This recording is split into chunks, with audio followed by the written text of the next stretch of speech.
All right, what's happening, y'all? It's your boy Rico from Street Scores, and again, I'm working on getting these training camp standout and analysis, position breakdown, all of that type of stuff done earlier in the day. I'm still coming out with content for the night crowd. I know we've been talking. I've been in the comments for all of the people that be up at like 4 a.m. peeping the videos as well. I still got stuff for y'all as well, but I'm trying to get these type of videos, the breakdowns of what happened in practice, done by like late afternoon, early evening, like I'm doing right now. But either way, man, before I go on a huge tangent about absolutely nothing, today I'm bringing y'all a day 4 training camp breakdown. Again, we're going position group by position group. We start with any injury updates. We start with anything that's really important that didn't necessarily happen on the field, but it concerns the team. And then we start with the coaches. Then we go quarterback, and then we go running back, wide receiver, so on and so forth, all the way down to the DBs. We go every position group. We talk about the good and the bad. We're not only going to talk about Sam Howell throwing dots, we're going to talk about Sam Howell throwing interceptions today. Emmanuel Forbes being the recipient of one of them and almost got another one. So we got to talk about that. We got to talk about the good and the bad for every position group, every player. I'm not trying to sugarcoat stuff. A lot of stuff comes out as optimistic just because I'm an optimistic person. But again, every piece of information I get, I'm giving to y'all, good or bad. And so, man, I'm really excited about today because there's a lot of interesting information when it comes to Eric Bieniemy's scheme and how he already has an impact on the offense, how it's evolved from what we used to have last year with Scott Turner as far as the screen game, RPOs, deep shots, all of that type of stuff. We have a lot of intel on the offensive line. We have some intel on the DB group, wide receivers, everything. This is going to be a really fun video. But before we dive into all of that, make sure you stiff arm that like button, stiff arm the subscription button, and stiff arm the bell next to that subscription button so you get a notification each and every time I release an informative and opinionated video just like this one. Make sure you stay tuned for more updates like these. Like I said, with all this training camp stuff going on, I'm out here uploading like 3 videos a day, maybe even more depending on what's going on. So make sure you stay tuned. And of course, I'm still working on rookie film sessions, especially once we start to get some downtime and I find some time to catch my breath and work on something besides these training camp updates and any other breaking news that comes out for the Commanders. So stay tuned for all of that. I'm gonna start doing live streams again soon. Without further ado, let's get it. You tell your family you can be a commander.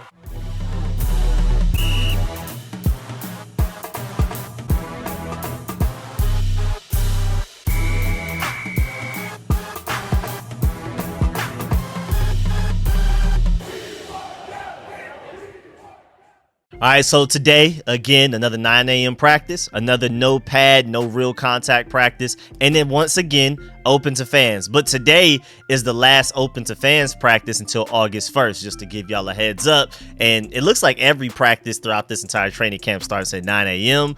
We have, as far as the rest of the fan-related practices that fans can go to that are open to the fans, we have August 1st, 2nd, 3rd, 8th, 9th, 13th, 14th, 18th, and 19th, just to give you the heads up. Also, I don't know why they disrespected us like this, but the Commanders are literally the only team that doesn't have an NFL personality on site for today's practices. Like everybody, every NFL team, and some NFL teams have multiple going to the same one. We're the only one out of all 32 teams that don't have at least one reporter. I mean, shouts out to my boy Ike Hall. You follow him on Twitter, TBZ Money Mike 301. I've been on the Burgundy podcast with all of them. Absolutely love them. Can't wait to be back on with them. Make sure you follow him on Twitter. He had a great point. He tweeted out new ownership. Hella fans finally returning. We're going to talk about that soon. A quarterback nobody nationally believes in and has a chance to show everyone the new era in Washington. And y'all send nobody from the network while other bum squads got 3 reporters covering their camps.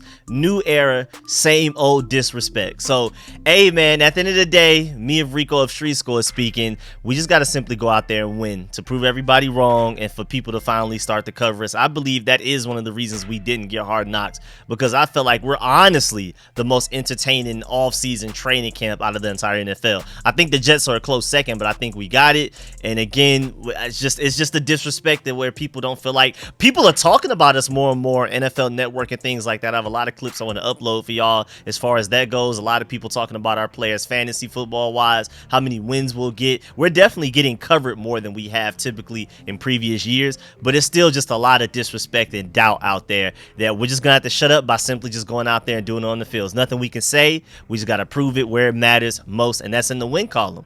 And then also today, speaking of the fans, the bleachers and areas surrounding the practice fields were packed with fans, by far the most so far this training camp. It was actually 10,000 1,000 of them, but we're going to get to that soon. But there was a celebration today. The theme was Back Together Saturday. We have other themes as well, like on August 8th is going to be Washington Salute Military Appreciation Day, and August 9th will be Kids Day. Today was Back Together Saturday Day, and Rivera said he could feel how different the energy was today and appreciated how loud they got during field goal drills to simulate what Sly and Badgley will have to experience in games. And I uploaded the clip of that, like Chase Young was trying to get the crowd hype and everything, and they were basically getting the crowd as loud as they could so that Joey Sly and Michael Badgley could have to deal with that type of environment in a real game scenario, especially for an away game. So, but I just loved how loud the crowd got and everything, how they fully participated, how engaged they were. And again, I uploaded the highlights and clips and everything from practice today. So if you haven't checked that out, go check that out because that clip is in there. And Ron Rivera also said, quote, "We really appreciate you all coming out and supporting the football team. It's a big deal to have you folks back out here. It means a lot. Even during the hard times, you guys were behind us in spirit, and being out here having our guys seeing you brings energy. It brings a lot of energy, and we need that going forward," unquote. So, man, y'all as fans, everybody that's been to the training camp practice so far, me as in Rico of Street Schools that have yet to get a chance to go to a training camp practice, man, I even appreciate y'all because y'all are really showing out. Y'all are deep, and man, again, the coaches appreciate it, the players really appreciate it, they feed off of it. So, man, I really appreciate it. And then also, like I said earlier, 10,000 fans attended the practice. Well, it was like right below 10,000, 9,000 and something. Remember, Kevin Durant showed up yesterday, but today it was almost 10,000. I don't know if Kevin Durant pulling up yesterday. Some people may have went today hoping that another celebrity would pull up. And then again, you also had the Back Together Saturday Day, so there was a theme to have as many fans there as possible. Either way, that's really cool that 10,000 people at a practice is, for first of all, the fact that we even have facilities that can support that. In previous training camps, we didn't even have the facilities that could even attempt to support that many people, and Josh Harris came in and immediately changed all of that as soon as he bought the team, had that in works before the team was even officially sold, and by the time training camp started, we have these new facilities, new stands and everything that's just perfect. And literally a video I have coming out at like 10 p.m. tonight, it's like a whole tour, like a drone view and everything of what's going on with the facilities. And if you haven't been to a training camp practice yet, you need to go to one, and it's basically just promoting that. So make sure you go check that out when it comes out 10 p.m. tonight. Also, the Commanders had some weird situation go on, and it also shows just the change in culture because in previous years, this probably would have just been swept under the rug, especially under the Dan Snyder regime. But under Josh Harris and all of this new optimism and energy that everybody has and everybody trying to do the right thing, they handled it correctly. So apparently, according to Adam Longo, the Commanders' radio partners were kicked out of a training camp for making sexually disparaging remarks live on their show about a female TV sports reporter. And so again, people are just happy and applauding the Commanders for handling the situation the way they should have and taking accountability and all of that type of stuff. So that's really cool. Apparently it involved Charlotte McBride, I'm hearing, but again, I don't have much detail on it. I just wanted to make y'all aware of that because again, we're here to talk football, but also try to give y'all some of the off the field stuff as well. So I don't want to stay and dive onto that for too long, but moving on, let's talk about the coaches. Well, first of all, like I already foreshadowed in the intro, because of Eric Bieniemy being here, there's a clear difference in the offense. We have a lot more screens, and not only do we have a lot more screens, but we're more efficient with them as well. The offensive linemen, the tight ends are getting out in space and creating openings for these guys. So remember that 80-yard screen pass we had for a touchdown against the Buffalo Bills? We pretty much did nothing correctly that game except for that screen pass 80 yards to Antonio Gibson. Imagine what Antonio Gibson could do now under this Eric Bieniemy offense that not only does screens more, but does it way more effectively, more efficiently. We also have more RPOs in the offense right now, and you know, you can credit Sam Howell for that as well with his mobility and his strong arm, because with that strong arm, it allows defenses that they have to keep some out of the box. You can't put 7 or 8 in the box, focus on stopping the run, whether it be the quarterback and the running back, because you have to worry about the threat of Sam Howell's arm. So that's going to allow the RPO game to work more effectively. So that's Sam Howell and Eric Bieniemy's scheme and coaching. And then on top of that, of course, also because of Eric Bieniemy and Sam Howell, that combination, that duo. We also have been throwing a lot more deep shots so far in practice, which will probably translate to real games. We'll probably take more deep shots in actual games because of, again, Eric Bieniemy and Sam Howell. And then also, as far as Eric Bieniemy goes, the Commanders are now starting to implement more running plays into the script because pretty much voluntary OTAs, mandatory mini camps, and up to this point in training camp, the past couple of days, we haven't really been running a lot of run plays, mostly because we're just trying to get everybody acclimated to the passing game. The hardest part about learning a new offense, from the quarterback, from the receivers, the offensive line, as far as pass protection, all of that type of stuff, is the passing game. That's way more of a bumpy road. It takes more time to understand, to fully grasp, to get the muscle memory for it and everything. So that's why we've just been churning out passing plays. Eric Bieniemy and everybody else just pretty much feels like we can start working in the run game slowly later, but right now we need to get this passing game down because that's the hardest part to learn, and you can't go anywhere without that. You can kind of freestyle the run game a little bit. You still want to work on that, but the passing game, you need to know that like the back of your hand type of thing. So I'm really happy that we're finally starting to work on some run game things. It's not just only pass, but voluntary OTAs and mandatory minicamps was literally only passing. And it looks like it paid dividends going into training camp because Sam Howell looks ahead of schedule. Everybody looks ahead of schedule as far as learning Eric Bieniemy's offense, and the fact that we focused on pass plays as far as the offensive line learning how to pass protect, who to pick up in blitzes and things like that. Like all of the little things is paying dividends right now. These guys are clearly further ahead than we expected at this point in the offseason because of it. And then also Eric Bieniemy has made sure to emphasize one of the most critical points. The backs need to finish every play. So Brian Robinson and Antonio Gibson, the entire running back group, has started to run an extra 30 to 40 yards after the play is dead in an effort to establish good habits during the regular season. Shouts out to my boy Zach Selby for that breakdown there as well, because I feel like a lot of people didn't even notice that the running backs are making sure Eric Bieniemy is enforcing that they run a lot more yardage even after the whistle is blown, so that they can just be in the habit of running for big plays. They're conditioning, all of that type of stuff. Instead of just running for 10 yards, you get touched and just stopping and chilling.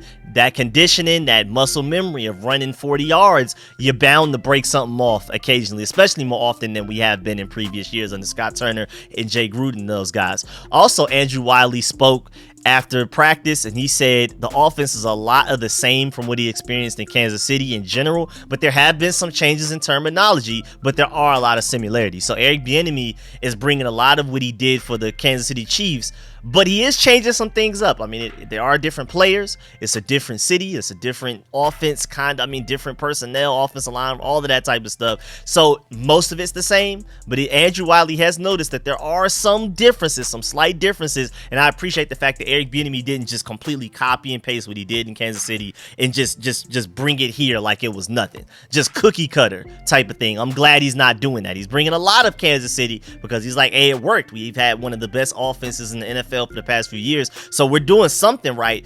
But again, the Commanders are not the Kansas City Chiefs. There's different players, there's different coaching staff, all of that type of stuff. So we need to tweak a few things. We need to adjust a few things, and I love the fact that he's smart enough to do that. And then also moving on, injury update wise, Nick Gates was hobbled. At one point, he had to hobble off the field. So our starting center right now is a little hurt, which means that Ricky Strongberg is more than likely getting a lot of those starting snaps while Nick Gates is hurt. Hopefully he's okay, because again, as of right now, he's our starting center for a reason. Ricky Strongberg, I think, has the potential to be a really good starting center for us in the future and like a franchise center eventually. But as of right now, Nick Gates is better than him. And so Nick Gates hurt. I mean, it's a good and a bad thing. Again, like with Daron Payne being out, it allowed for Darian Mathis to get more snaps with the one. Same thing with Ricky Strongberg, practicing more often against Jonathan Allen and Daron Payne rather than for Darian Mathis and John Ridgeway and Amir Abdullah and all of those other guys that are depth defensive linemen, is going to force him to become better sooner. So I think those are going to be some meaningful snaps for him, and you never know. Maybe he earns that first string center spot and Nick Gates never gets it back because Ricky Strongberg shows what he can do against the top guys. Again, the best interior defensive line in the NFL and arguably the best overall defensive line out of the entire NFL, and being able to practice against those guys day in and day out all day for 2 hours each.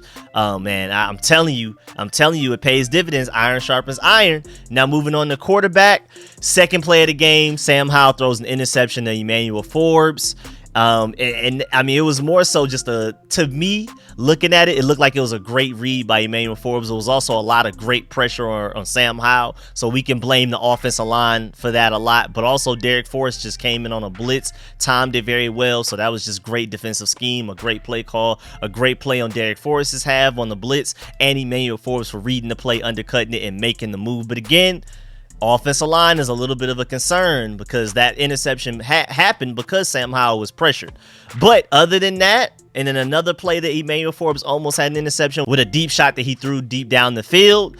Howell was pretty good today and very decisive. He's getting way better at reading the field, way quicker, and understanding who he should go to and getting the ball out of his hands way sooner than he used to. Like, the footwork is better, the accuracy is better, and most importantly, his progression through reads and things like that is quicker, better, more efficient. He's getting the ball out of his hands way sooner, and that's going to make a world of a difference once we get to the regular season. And then also, when they got the 7-on-7s later on, he was dicing them up. He hit Logan Thomas, Jahan Dotson, Brian Robinson, and Antonio Gibson all for reception. So it's not even like he has one particular target that he depends on. He's able to get the ball to everybody, and I love that. And then another play, again, the offensive line letting Sam Howell down. The pocket collapsed, and he was able to climb the pocket and find Jahan Dotson in the middle of the field and hit him in stride without being able to set his base. So I'm telling you, man, Sam Howell is showing you that when things go wrong, he can make something out of nothing. And the fact that he's hitting Jahan Dotson in stride out of that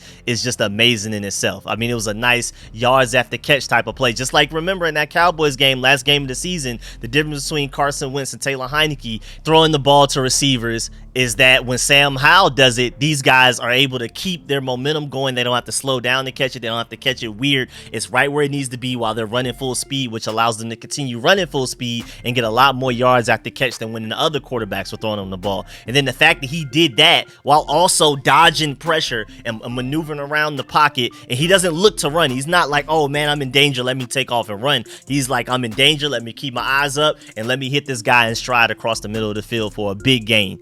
I mean, these are the little things that are just going to make huge differences as to why this team should be way better than it was last year. At the very least, the offense should be way better than it was last year, just simply because of stuff like that. Those are the type of plays that make or break games, especially on a third down. That's a backbreaker for a defense to where you think you got everything wrapped up. You got Sam Howell balled up. The defensive line is doing a great job against the Commanders' O-line, and then he just makes this miracle play, his Jahan Dotson in stride over the middle of the field, and it's like a 15-yard throw, but it turns into a 30-yard gain. That's the type of stuff, man. I'm telling you, Sam Howell is going to be a huge difference maker for us, along with Eric Bieniemy as well. And then, I mean, again, one time the D-line was all over Howell. Another play, this is separate from the Jahan Dotson play we were just talking about, and he found a way to get it to Bieniemy Brown, but sadly, it hit Bieniemy Brown's hands, and then Percy Butler was able to pick it off. So that's the other Sam Howell interception today. It wasn't necessarily his fault. Bieniemy Brown's had a great camp, and we're going to talk about him a little later. He even had a great day today other than that play. He should have secured that, and it resulted in an interception for Percy Butler. Shouts out to him, but it's more so Bieniemy Brown, you just got to be better there. And then also Josh Taylor, shouts out to my boy again. I've shouted him out in previous videos. If you haven't started following him yet on Twitter, make sure you do check out his YouTube content as well. Josh Taylor FB on Twitter, that's the @. He brought up a great point. Yes, Howell has thrown some passes high, but it's mostly when he's leading his receiver when the DBs are in front of the receiver and wouldn't have a chance to pick it off. So either basically it's a high point catch for the receiver or it's incomplete. So yeah, he's not perfect and still has wrinkles in his game, but at the very least, he knows what's the priority. As long as I put it somewhere where only the receiver can get it and the DB can't, I take an incompletion out of bounds over a guy intercepting it. So if anything, he's going to overshoot him rather than undershoot him, and we'll work on the accuracy. He's been very accurate at times, but there's times where he isn't, and I'll take him overthrowing guys like that rather than underthrowing them. So hey man, shouts out to Josh Taylor for that analysis as well. Then moving on to the running backs, John Kine brought up a great point in his podcast. He basically said that Chris Rodriguez is showing a lot of blocking potential. He's one of our better blocking running backs already and has the potential to become even better. And so to me, when I hear that, I'm basically like, well, consider his roster spot locked. And we're going to talk about special teams a little later, but he's competing at kick return as well. And I also think he's going to be that additional running back, that 1-2 punch with Brian Robinson. Then they're going to get the bulk of the carries, and then Antonio Gibson's going to be the third down back, like the JD McKissick type of guy. So I think his roster spot is pretty much locked anyway. But then on top of that, the fact that he's one of the better blocking running backs, that's something they're going to love, because John Com also pointed out the fact that we're not going to carry a fullback into the regular season. So Chris Rodriguez kind of doubles up as a potential kick returner. Your running back that's going to share carries with Brian Robinson and kind of be your fullback in a way. That's really interesting. That's crazy. That's very useful to have that many different skill sets in the one player that allows you to save your roster spot and use it for other positions of need. So, hey, man, and then on top of all of that, the fact that he was an Eric Bieniemy pick, like it's already been reported that Eric Bieniemy like clearly picked Chris Rodriguez himself. That was his guy. I already knew he was making the roster, but the fact that he has a strong niche like that, he's making the team. So just go ahead and book that in. I feel like most people already know that Chris Rodriguez was going to make the 53-man roster, but that right there, that should solidify it for any of the people that may have still been doubters afterwards. And then again, Bieniemy Brown, other than that one play where he had the ball in his hands, dropped it, and then Percy Butler picked it off. And that's something we can't just skip past that like that's just nothing. That's a major play that happens in the regular season. We're going to be highly upset. But literally, other than that, man, he's killing people. And I mean, even Emmanuel Forbes, who had one interception today and should have had another one, which we're going to talk about later when we talk about DBs, even Bieniemy Brown was able to get open against Emmanuel Forbes and make a play. He made a nice catch, turned upfield, and got some yards after catch and things like that. And so really, Bieniemy Brown isn't the fastest guy doing it, but he does make most of his plays deep down the field, and he looks like he's Sam Howell's favorite deep target at the very least right now. Maybe not overall target, but when it comes to the deep ball, he's Sam Howell's favorite target. That's that UNC connection coming back. It's clearly strong, very strong connection right now. But on top of all of that, like the play that he made against Emmanuel Forbes, he's also making plays off of routes that aren't just the 9 route, because Bieniemy Brown's biggest problem, especially coming into this offseason, what he did in college, what he did for us in the couple of years that he's been here, is that literally he seems like he can only run one route. If he tries to run any other route, there's no separation. But now he's starting to gain separation on other routes, even like slants and out routes, in routes, and things like that. And that's going to make him a more complete receiver. And just like Brian Robinson, becoming a better receiving back. So that's going to open things up for him in the running game, because you can't stack the box. Same thing with him, with Bieniemy Brown. When he learns the route tree better, guys aren't just going to sit on him and just wait for him to try to beat them deep. Now they're going to have to play up on him. And what he really wants to do is beat people deep. But now the threat of him being able to get open underneath is going to force people to play him a little bit tighter, and that's going to make it easier for him to do what he really wants to do, and that's beat people on those typical 9 routes that he's always running, that he's been running at least the past few years in his days in college. But again, now he's starting to open it up and learn how to get open with underneath routes as well, which is going to be huge for not only him, but this entire offense. I mean, for Bieniemy Brown, as good as he's looking to be technically like our 4th best receiver, is looking like we're starting to become one of the best receiving groups in the NFL, and with him being the anchor of it. And then Terry McLaurin, of course, great player. Like, we know what he does on the field. We know he gets busy. It's not much to talk about there, because then I just be repeating myself every day. But also, shouts out to my boy Zach Selby. He noticed at practice that Terry McLaurin was taking a lot of time to teach the younger receivers. He just got done giving Jalen Sample some tips on how to improve a route on a play. So Jalen Sample ran a route, whether it worked or not. I love the fact that Terry McLaurin took time out of his day to be like, okay, this is what you could have done better to make that route more effective. Eric Bieniemy didn't ask him to do that. Ron Rivera didn't ask him to do it. Terry McLaurin took that upon himself to do it, and that's why he's one of the faces of the franchise, point blank, period. Moving on to the tight end group, Logan Thomas, I'm hearing, looks great out there, making pretty much everything thrown his way. He was even the recipient of a tight end screen, which is just crazy, because we have all of these electric receivers, all of these electric running backs, and Eric Bieniemy still thinking of a way to get the ball to Logan Thomas in the backfield to catch a defense off guard, and then he juked the defensive lineman back inside and got a good chunk of yards. So man, that's great to hear. Logan Thomas is out here looking like, again, his 2021 self, because Logan Thomas last year was never going to juke anybody out. Even if it were a 400-pound nose tackle, Logan Thomas wasn't going to be able to run around them. And the fact that he's already doing that now in the offseason, the fact that Logan Thomas is going into this regular season this year rather than last year fully healthy is going to make a huge difference, I'm telling y'all.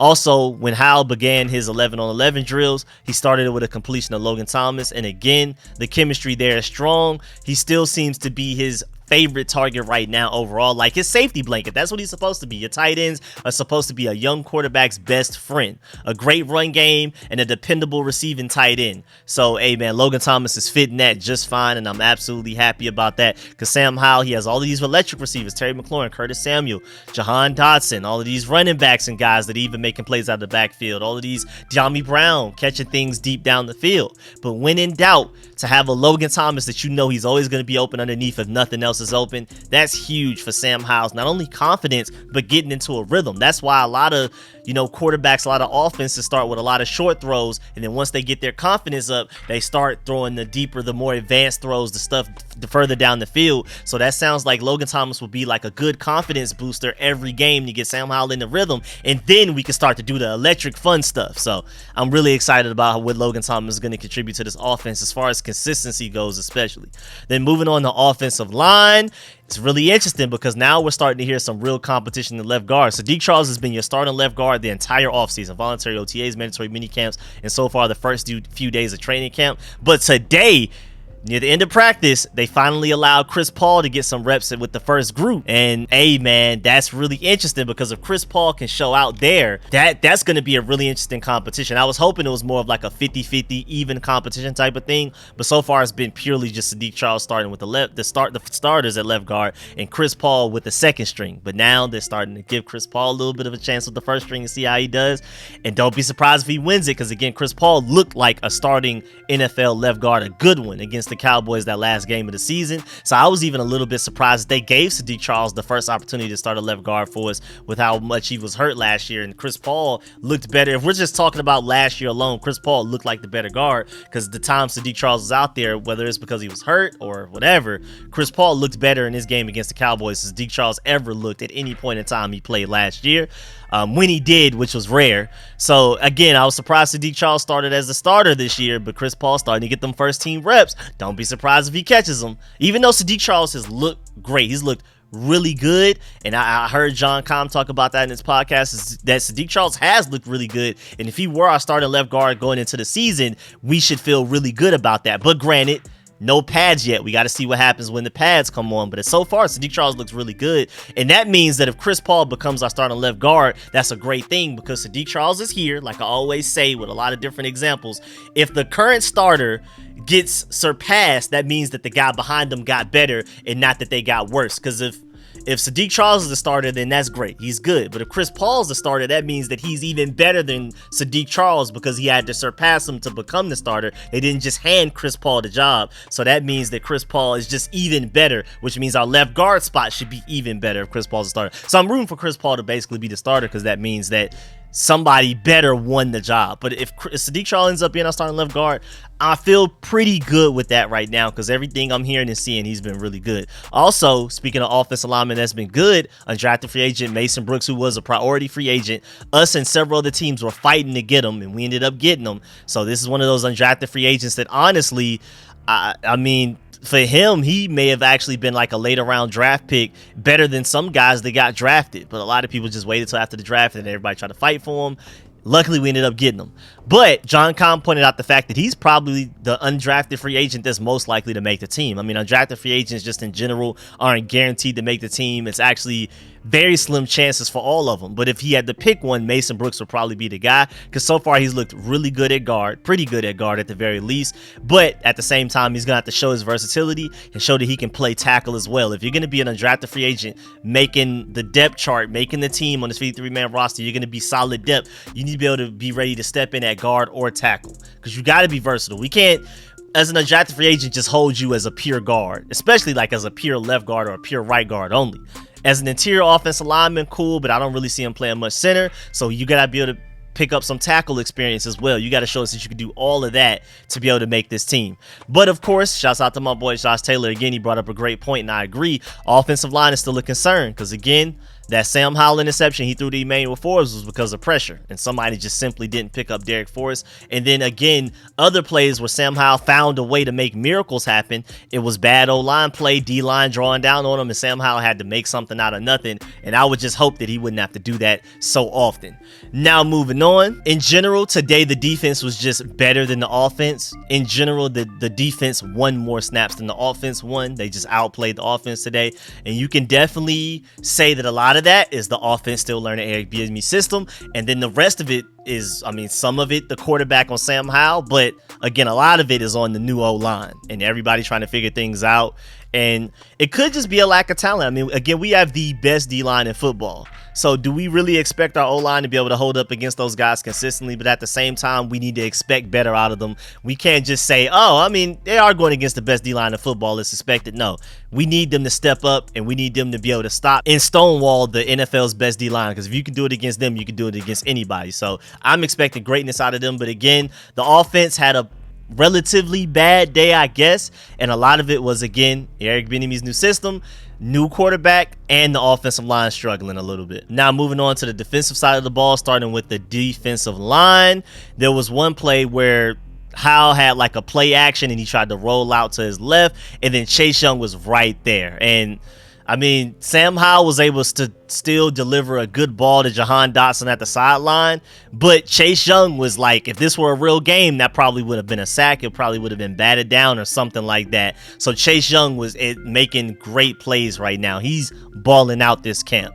And then also Andrew Wiley, even though he's had a good camp so far, Montez Sweat has been making him look ridiculous at times. He's been making anybody look stupid. Andrew Wiley, Charles Leno, anybody. So just to update, I know we haven't been talking about Montez Sweat much, but just to keep you updated, Montez Sweat is having a great camp right now. He's looking like him and Chase Young are looking like double-digit sacks. Then moving on, linebacker-wise, nothing really noteworthy today. Again, Jamin Davis just getting more work with the ones. The first couple of days, he was mostly working with the twos. And then today and yesterday, he's mostly been working with the ones, so that's a good sign. And also, John Kahn mentioned in his podcast that as of right now, if we had a game tomorrow, you're starting two linebackers that will be on the field the most are Jamin Davis and Cody Barton, and Khaleke Hudson will be a part of a heavy rotation. He would be on the field a lot, so that's really interesting. Sounds like we have three solid linebackers, and thank goodness, because we're going to need them. Now moving on to the last position group today before we move on to special teams, before we move on to all of the random stuff that happens that doesn't necessarily just involve on the field things. DBs, man. Emmanuel Forbes. It took him 4 days. It took him 4 practices, but he finally got his first interception in training camp, and I'm not expecting it to be his last because, again, we'll talk about it soon, but he almost had another one today alone already. But, yeah, man, it was on the second play of 11-on-11 drills, literally just the second play, and Forbes did a great job of jumping a route on Terry McLaurin. Now, granted, it was a lot of pressure on Sam Howell. Derek Forrest had a great blitz. We'll talk about that a little later. But, hey, man, great job by him to read the quarterback's eyes and jump the route, because a lot of guys read the wide receiver instead of reading the quarterback, and that's the difference between being on a receiver and him catching some contested catch, or maybe even forcing a pass breakup or getting an interception, because he wasn't even on Terry McLaurin when he made that interception. He completely ignored him because he saw where the ball was going. He saw Sam Howell's eyes and just jumped the route. Terry McLaurin wasn't even close enough to tackle him. It would have been a pick-6 in a real game. That's the difference between a smart cornerback that knows how to read a quarterback's eyes and a guy that doesn't. Also, just in general, Emmanuel Forbes all camp has been forcing Sam Howell to look at other targets. That's something that John Kahn pointed out in his podcast as well, that, there were plays where he just took Terry McLaurin out of a play, took Logan Thomas out of a play as well. So you have the smaller, fast, quick guy in Terry McLaurin. You have the bigger target, the contested catch guy like a Logan Thomas, and that's where the length comes from against Logan Thomas. That's where the speed and intelligence comes from against Terry McLaurin. Emmanuel Forbes is showing that he can take away guys from no matter what type of receiver you are, whether you're the big, longer contested catch guy, the shorter, quicker, speedier guy. So that makes me really excited. I knew he had it in him. I liked what I saw from him in college, but it's great to hear that he's even doing it at the NFL level. Again, no pads, no real simulation. We'll see against the Ravens in that joint practice. We'll see in the preseason and the regular season if he really got it like that. But as of right now, I'm very optimistic, and this is nothing but great news, because I mean, the fact that he's out here taking people out of the play, again, some people think he's going to basically be a Trevon Diggs, that like he's either getting an interception or he's getting beat deep. But again, I feel like he's going to be a guy that can take receivers out of the play, and he's showing that right now. He's literally forcing Sam Howell, when he's reading the field, to look at him and be like, nah, it's not even worth it. Let me go somewhere else with it. So, hey, man, that's great to see, especially after only 4 days of training camp. And again, like I mentioned earlier, he almost had another interception on Howell. So he had one, and then he almost had another. Though this one, though, he just couldn't. He bobbled the pass. He couldn't control it before he went out of bounds. But if he could have caught it and it held on to it immediately, he easily could have had that in bounds. It would have been a real interception. But again, he was kind of bobbling it, falling out of bounds, and he just wasn't able to keep his hands on it. But Ron Rivera addressed Emmanuel Forbes after practice today, and he said, as far as Emmanuel Forbes goes, he's a young man who works hard and has tremendous study habits. He practices the way Rivera thinks he's going to play, and that's a huge compliment. First of all, the fact that he practices the way that Ron Rivera thinks he's going to play, so it sounds like what he's doing in practice right now, getting these interceptions, will not be a fluke when we enter the games. It's not just a practice guy. This is a guy that this is what he does no matter the situation, whether it's in a game or in practice or whatever. But also the compliment that he's a tremendous studier of game film is huge. And that, again, that interception he got against Sam Howell today, covering Terry McLaurin, kinda pseudo covering Terry McLaurin, because I mean it was such a heads up play. He just let Terry McLaurin do whatever he wanted to do. He was like, I'm not even worried about you because I know where this ball is going. That's huge, man. That's where the intelligence, the IQ, the awareness, and the ability to study film comes in. And then also, John Comm said that Benjamin St-Juste is having a great camp so far as well. So just like Montez Sweat, I feel like we haven't talked about Benjamin St-Juste enough. And John Comm pointed out the fact that whether it's in the slot, whether it's outside, he's been balling either way. And he noted that his length, his hand placement, and his footwork have been some of his best attributes right now that he's using to his advantage to force pass breakups, to break up passes, to force Sam Howell to look elsewhere and things like that.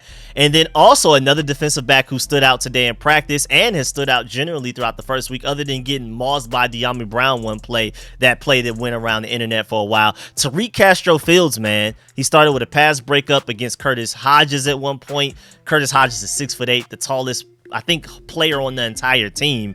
And then he also had a play where later in the day he showed some closing speed for what would have been a tackle on Chris Rodriguez for a tackle for loss in the backfield, and he had to like run past people to do it. So it was like great IQ and also showing off that ridiculous speed. He's like a 4.3 something guy, like one of the fastest players we have on the field type of guy, and he was showing it on that play right there. And again, you could be the fastest guy in the world, but if you're a step or two behind or more behind because you're not aware, you're not being more proactive than reactive, if your IQ isn't there, it doesn't matter how fast you are. If you're behind, you're just behind. So Tariq Castro-Fields having all of that speed doesn't matter until he's able to mentally get a little bit quicker with his decision making and deciphering what's going on with the play, and he's showing those habits now. So that's huge. Tariq Castro-Fields is one of those guys that a lot of us, including me, are really rooting for to break out, because that speed, you can't teach that speed.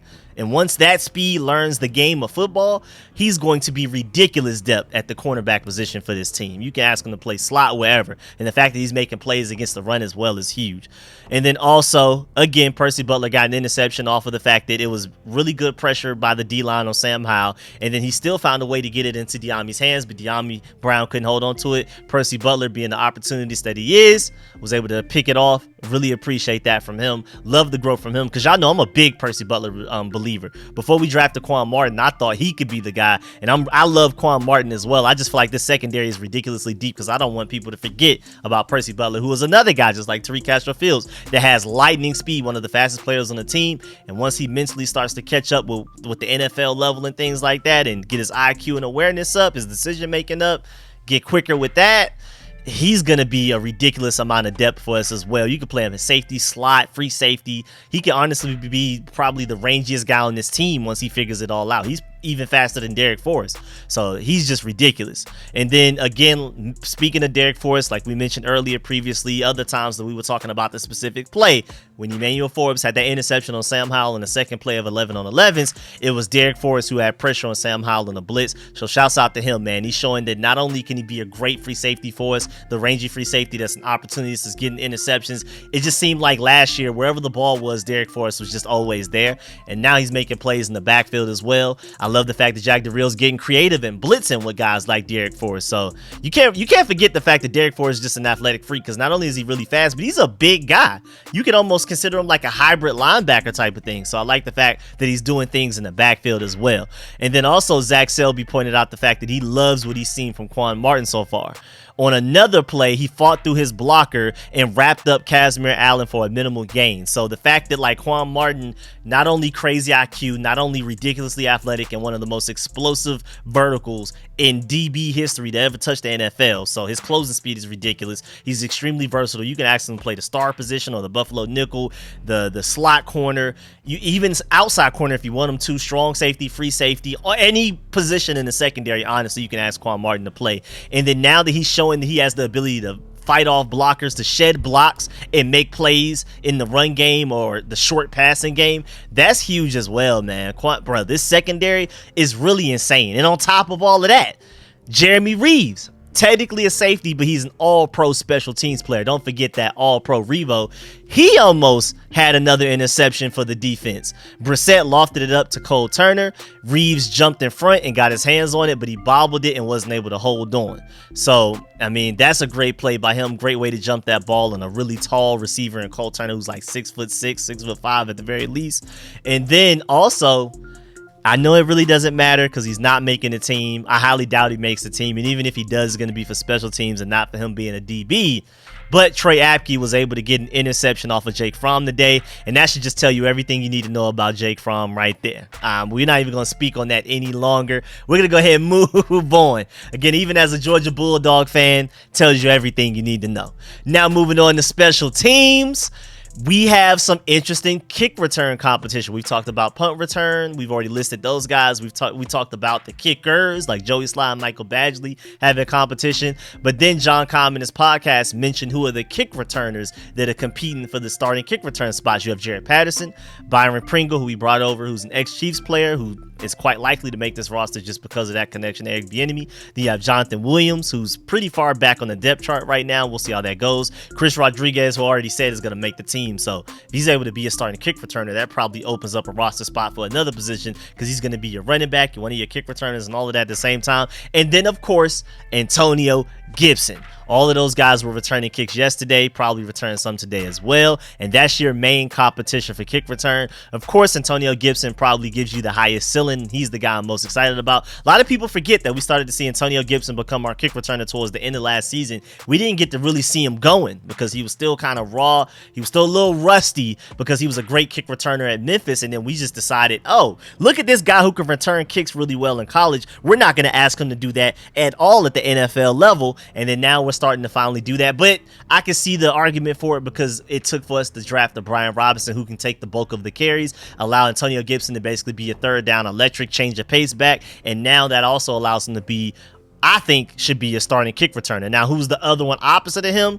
It's a competition between, again, Jared Patterson, Byron Pringle, Jonathan Williams, and Chris Rodriguez. Chris Rodriguez, out of all four of those guys, is the most likely to make the roster, so they may just default to him. If it's even, they'll just go to Chris Rodriguez, who's also, again, kind of your fullback, also the guy that's going to take carries off of Brian Robinson, so that opens up a roster spot for another position. But again, for reasons I've already explained, with Jared Patterson being our secret weapon on offense, using his size to confuse defenses, I would like it if he ends up winning it. Byron Pringle is electric, and he's making plays as a receiver in practice so far. And then you can't forget the fact that Jonathan Williams was the third running back last year. It was Brian Robinson, Antonio Gibson, and Jonathan Williams. So is he just so far removed on the depth chart that he's not going to make the team? All of these other guys have surpassed him. He made the team over Jared Patterson last year. So this is real competition at kick return, y'all. This is not just some I'm just talking just to be talking. This is something to really monitor throughout training camp and to keep track of. And then lastly, Joey Sly and Michael Badgley, that kicker competition we're having right there is continuing. And all of those guys, they haven't missed a kick so far. Between the last couple of days, none of those guys have missed any field goal kicks. So field goal kicking wise, that competition is neck and neck because, again, Ron Rivera has already basically explained in his own words that Joey Sly and Michael Badgley are pretty much starting on an even slate, even playing field. Nobody has the advantage in the kicker competition right now. And again, field goal wise, neither of those guys have missed a kick. And even like I mentioned earlier, Ron Rivera simulated a lot of noise and had the crowd 10,000 deep make as much noise as they can and simulate it, and those guys still delivered. But the reason Joey Slye probably has a lead as of right now for the kicking job is because of kickoffs. He's way better at kickoffs than Michael Badgley. Michael Badgley is really bad at kickoffs. Joey Slye does not give up yards like Michael Badgley does. He's able to get the touchbacks. He's able to down it within the 20. And then even if they return it, it's not a big return or anything like that. While Michael Badgley is out here kicking the ball and it's just barely like making it to like the 20, 15 yard line and things like that. And now people are returning the ball all the way to like the 30 or the 40. And that's a huge difference in field positioning. So as of right now, with the kicking competition, field goal kicking competition being so even, and then Joey Slye being the way better kick returner, I would think that Joey Slye is winning that competition so far, but we'll have to monitor that. And then lastly, also for those of y'all who care, Kay Adams announced that she will be at the training camp on Wednesday, August 2nd. So for those of y'all that want to pull up to support that, and how the NFL Network finally pulling up and sending people to our training camp, there you go there for that last piece of news. And yeah, man, that's the end of this video. Please make sure you stiff arm that like button, stiff arm the subscription button, and stiff arm the bell next to that subscription button so you get notification each and every time I release these informative and opinionated videos, all of these training camp updates, all of this stuff. Again, I'm uploading like 3-4 videos a day, so make sure y'all stay tuned. And of course, let me know in the comment section how you feel about everything I talked about in this video. Let me know if you disagree or agree with any of the points that I made, if you like or dislike any of the players that we talked about, if you noticed anything, if you went to the training camp, because out of 10,000 fans, some of y'all are probably watching this video, and let me know if you saw anything different or anything that I didn't talk about. Did you notice anything that happened in practice that I didn't discuss in this video? Let me know that in the comment section, because again, I'm trying to do my best to look at and reply to every comment whenever I get the time, so make sure you stay tuned for that. And of course, I appreciate all the support, man. Again, please leave a like on this video on the way out. Shouts out to all of my sponsors, especially my Pro Bowl sponsors. Names you scrolling the screen right now. I'm gonna catch y'all later. I'm out.